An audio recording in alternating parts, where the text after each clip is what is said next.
I'm joined now by science writer Amy Lynn Thompson. Amy, thank you so much for joining us this evening. Now, how can something that we saw blow up in front of us be called a success? Right. SpaceX had basically said that if the rocket cleared the tower today, that would be a success.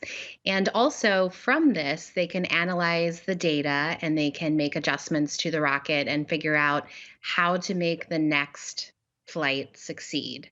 SpaceX has historically done this with all of their rockets. They test them in their test flights. And then if they explode, that's great. They get wonderful data that they can go and they can use and they can make the next one even better. So what's Elon Musk's goal here? What does he want to achieve with SpaceX? Yeah, so he wants to make life interplanetary. He wants to, put humans on Mars one day. And this is the rocket that's going to be able to do that. Now, the space race has a lot of private players in the game. Space tourism sounds exciting, maybe living on another planet. But what does this mean for science? Yeah, so there is a lot of science that can be done between here and Mars. SpaceX is doing wonderful things transporting cargo to the space station, and inside that cargo is a lot of scientific research.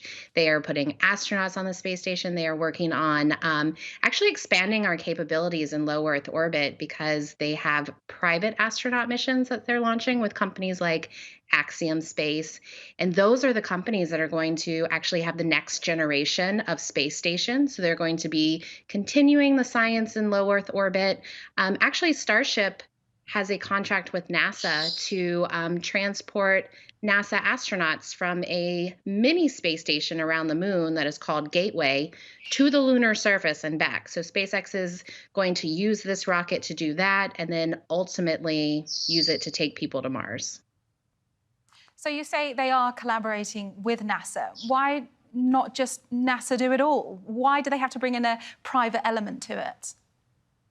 It happens to do with budgeting and funding, and NASA can only do so much with the funding that they're given every year. And so they use that to help further these other companies. Like SpaceX is one, Boeing is another company. So those two are actually both working towards carrying astronauts to the space station and back.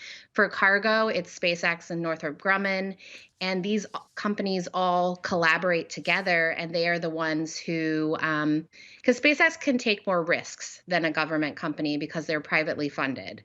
So if SpaceX wants to go out and blow up 5 rockets as it's testing them, that's a little bit better than the government going out and blowing up 5 rockets with tax dollars. So they have a little bit more leeway that they can do more with the hardware. So therefore, NASA farms it out to them, and then NASA can concentrate on other things. Amy Lynn Thompson, thank you.